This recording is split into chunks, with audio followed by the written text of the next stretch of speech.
Bienvenue, je suis Perrine Corvézier, la fondatrice d'Azimut. Azimut, c'est le guide des parents pour une orientation scolaire et professionnelle sur mesure avec votre enfant. Nous nous appuyons sur près de 100 spécialistes de l'orientation pour vous informer et vous conseiller.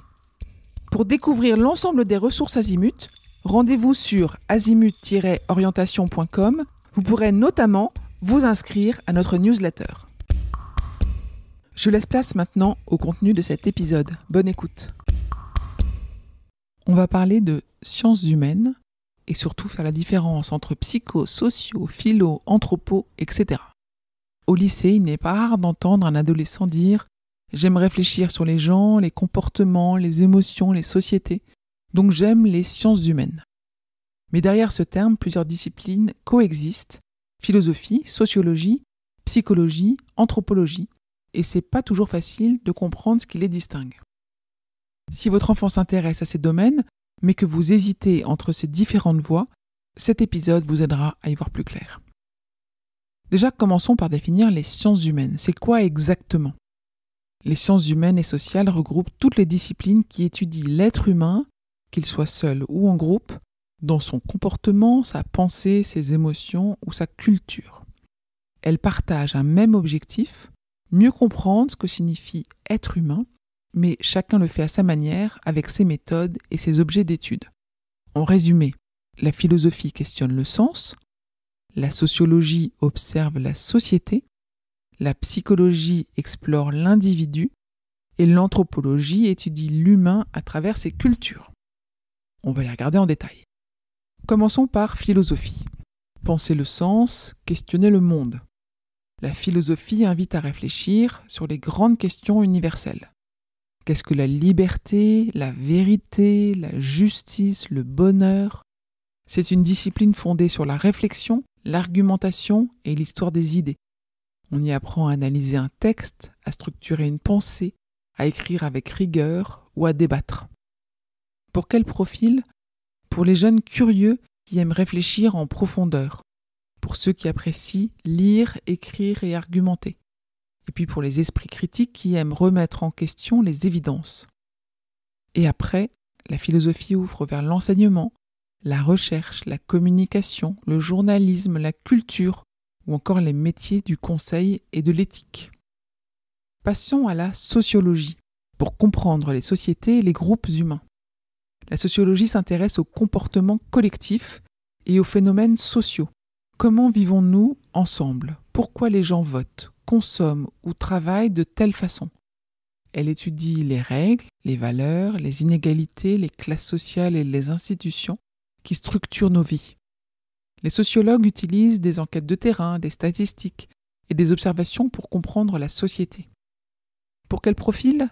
Pour les jeunes passionnés par des questions de société, par la politique, par les inégalités ou les évolutions dans le monde.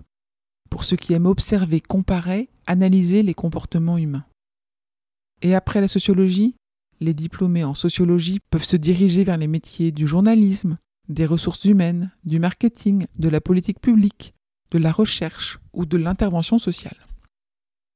Voyons maintenant la psychologie, pour explorer la pensée, les émotions et les comportements. La psychologie se concentre sur l'individu, sa personnalité, sa mémoire, son développement, ses émotions et ses relations aux autres. C'est une discipline à la croisée des sciences humaines et des sciences expérimentales avec une approche rigoureuse mêlant biologie, statistique, observation et écoute. Elle étudie à la fois le fonctionnement normal de l'esprit humain et les troubles psychologiques. Pour quel profil ? Pour les jeunes attirés par la compréhension de l'humain et de la relation d'aide, pour ceux qui ont une écoute empathique et une bonne capacité d'analyse, pour les élèves prêts à s'engager dans des études longues, un master en psychologie est indispensable pour exercer. Et après, les débouchés sont variés. Psychologues, cliniciens, du travail, scolaires, neuropsychologues, chercheurs, conseillers en orientation, etc. Voyons maintenant l'anthropologie. C'est pour découvrir l'humain à travers ses cultures.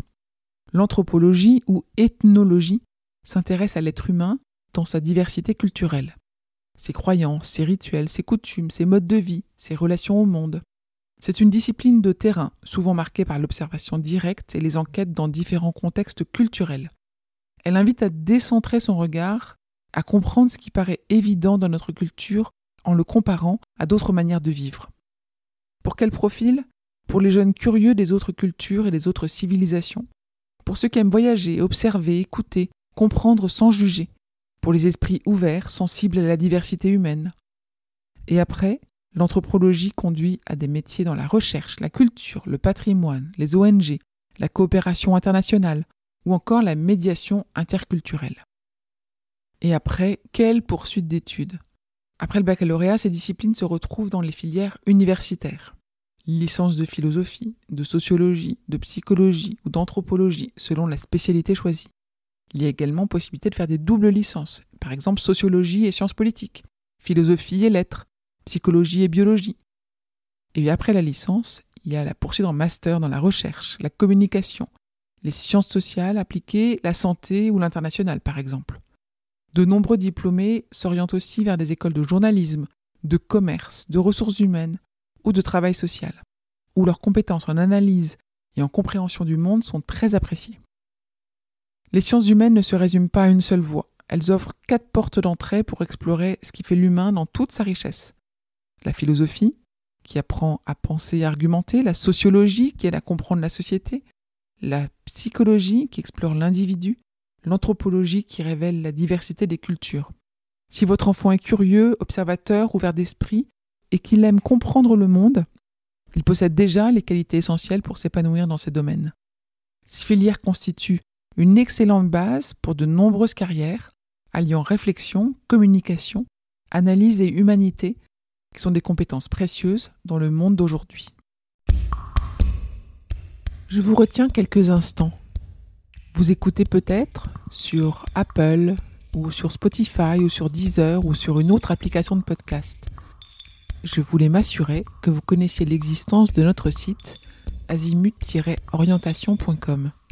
Sur ce site, les contenus sont organisés par thématique et par situation. Ceux qui connaissent, adorent et utilisent notre moteur de recherche, ce qui leur permet d'aller chercher directement le bon contenu qui correspond à leur problématique.